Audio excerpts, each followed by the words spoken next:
My name is Jerry Wagner. I'm the President and CEO of the Helen McNabb Center here in Knoxville, Tennessee. And the Helen McNabb Center has been around since 1948. We're a very proud organization to serve people who have the least resources in our community.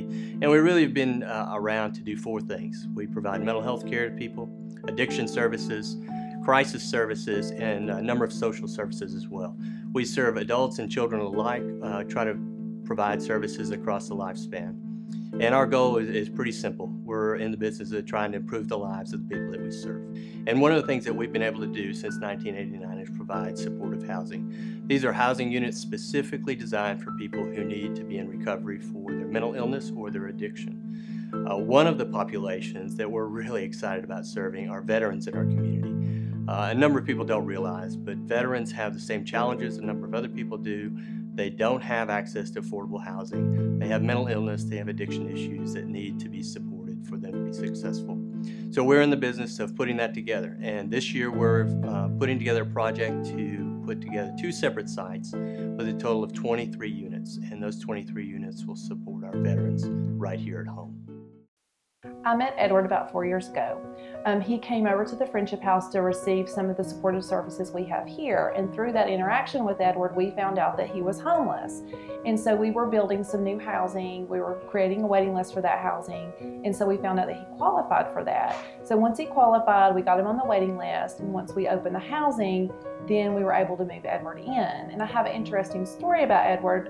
One of my staff was on vacation, and so I was able to help him. He signed his lease, and then he didn't have a way to the apartments. And so I said, I'll be glad to drive you over there. So we're getting ready to leave, and he collects his, he had very few items, as most people do that are homeless. He had a couple bags, and he looked at me and smiled really big, and he said, let's go home. So when we got over there to the apartments, we opened the door, and we had his brand new furnished apartment, and he said, welcome to my new condo.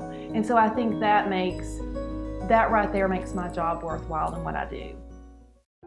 I did 6 years in the Marine Corps, Vietnam veteran, and I'm grateful that I went, because that gave me a little discipline in my life, and I got to go over and see half of the world, and I believe it made me a better person. Ever since I've known United Way, they've been doing good work. They helped, different situations. So yeah, I would say please give. Every little bit is needed and used to help people. That's the only thing I ever knew about them, that they help people. But there's people out there just like me need help. I worry about them, especially in different kind of climate with the weather. But I tell them though that, Helen Ross, I've been, with a lot of organizations through the years, but this is the best. Yeah. So the Helen McNabb Center is an integral part of this community, and our job is to help those in need. And this Veterans Project that we're putting together is going to help veterans like Edward. And not only that, they're going to have the love and compassion and support of caring professionals who are going to help them be successful. As a United Way agency partner, we couldn't be more happy to be a part of this process. And we're very grateful for the funds that the United Way provides us, the leadership they provide in our community to identify needs, such as our Veterans Project, and frankly, just to have their seal of approval as an agency in town. The United Way does a lot of good things, and one of the things they do quite well is help people in our community.